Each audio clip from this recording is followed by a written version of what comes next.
Alright, so this is the balance shaft. This is the busted motor that was in my bike originally. There's part of the connecting rod came through there, and on the other half of the block over there is the big hole. And this is the crank. The crank's got wear on there and there, and balance shaft teeth are broken off. So anyway, I'm sorry, this is the starter alternator. The balance shaft,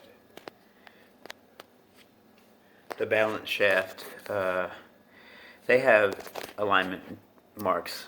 See, I got it bound up right now. Go this way. Okay, there we go. They have alignment marks as well. There's two, and then the one aligns up with the two. See them in there. There they are. So those line up. And then, oddly enough, this one here, even though it sticks out farther, this one, even though it sticks out farther than that one, this one here attaches to the crank on the inside. See, you can see that. Anyway, so that one rides on the crank gear.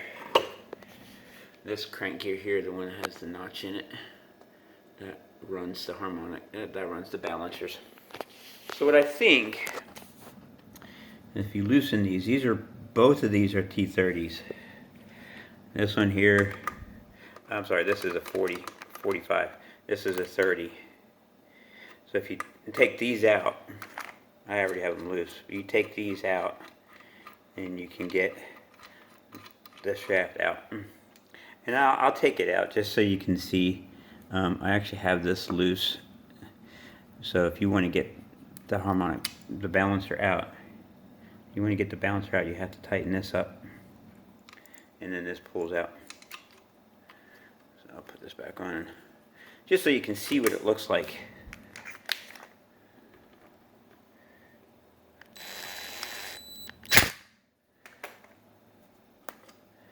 Right, so I'll rotate it this way. Sorry if that messes things up.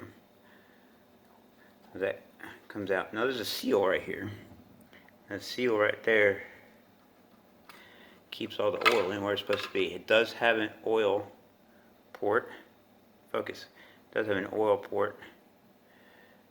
So it feeds oil into the interior of the bearings. I'm just going to leave this right here like this, and I'll pull this. Now they're both exactly the same.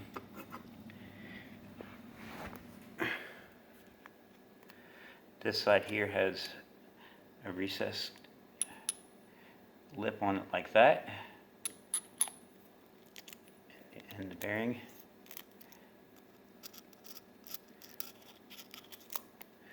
The other side has more like a dish instead. Get this off. It's a dish and the same kind of bearing. I think this one here is a little bit smaller than the other. And that AS90, I'm sorry, 790, the AS790 is the same on both of them. It's really weird. This camera is kind of like doing its, it's just not, it's not in the center where I would think it would be. Anyway, so I figured I'd use my phone camera because it's pretty good quality and I don't have to deal with the GoPro. But, so, lining these up can be a bit of a challenge, but bam, got it pretty much first try, so I can focus in on that. So yeah, just line the two up with the one and just let that kind of fall into place without coming out of the gears. Alright, so those are lined up. Put this back in, get a view, and then push that in until the seal. And you put your, this is pretty big bolt just for a little, to hold that in place. That's a pretty big hardware right there for that, but it is what it is. So with that, I can loosen this back up, and now I can turn these. I can turn these on the end. Right, both of these will turn. Now this one here will only move, I'm sorry, this one here will only move a certain amount of distance, because if this one is too close, now this will bind up with the crank. So this will only move a certain amount. Now let's see if I can hold this camera still enough. You can see it's on an eccentric pin in there. And what I think on my motor that I have in my bike, someone messed with these for whatever reason, and then these became out of alignment, and it has too much slop in there.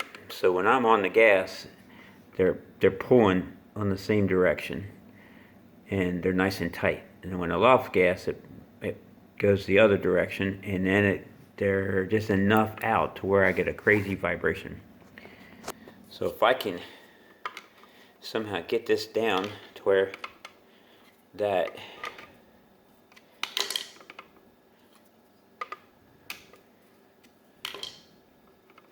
vibration is not there, the backlash isn't there, then maybe I might actually be able to get rid of that crazy vibration. And I don't have any guidelines, any books, or any documentation on what the correct procedure on this would be. So this is all experimental. If I decided to loosen these two bolts up and start turning these two balance shafts, it's all experimental. So if I want to really try to get rid of this vibration on my bike, and this is like the last resort, it's only at 5200 RPM. In any gear, 5200 RPM or higher in any gear, it will start to vibrate if I let off the gas. After about 6000 RPM, it doesn't matter if I'm on the gas or not, the vibration through the handlebars and the seat and the foot pegs, and it's just so aggressive, I guess, for the lack of a better word. It's just so aggressive. I think something's going to fail on the motor at any point in time. Something's about ready to blow up. So I'm going to try to adjust these. Just play with them just a little bit. And if I can get it to where it won't vibrate any more than it does at 4,000 RPMs, beyond 5 or beyond 6, I'm going to be happy with that. The motor that I got was a package kit. Motor, transmission, no fuel injectors. It did have the intake runners. Pretty much what you see right here on this cylinder head. No intake pieces. And the transmission and drive shaft. So I installed it all as one big package. I didn't even take it apart. I didn't even check the clutches. I just threw it in the bike, hooked everything up, and started it. I changed the oil. But and that's what I've been riding pretty much the whole time. And I actually prefer it over my Honda. Sorry, guys. Yeah, even with the vibration, the BMW is way more fun than the Honda. This is a Galaxy S7, and I hope that jumpiness does not show up through the video, because that would be a little bit annoying. So I changed the wheel bearings, fresh oil, different drive shaft.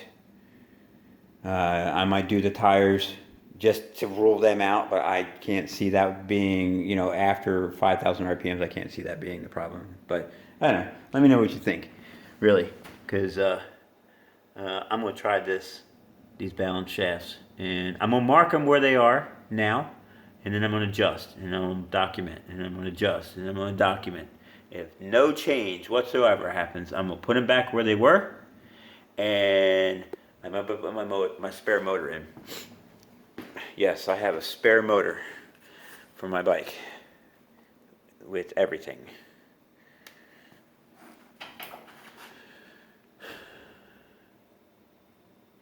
I have to change this out because it got crushed, but yeah, this one looks pretty.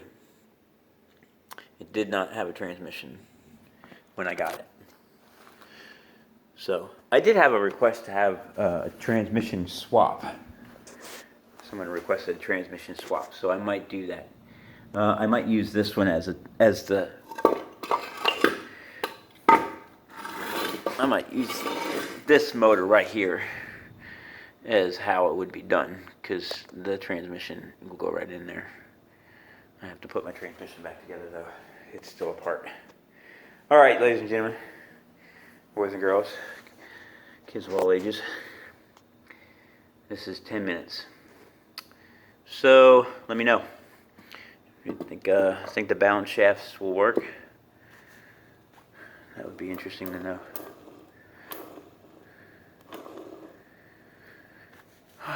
If anyone wants to see anything, let me know and I'll pull it apart for you if I have it. Cheers.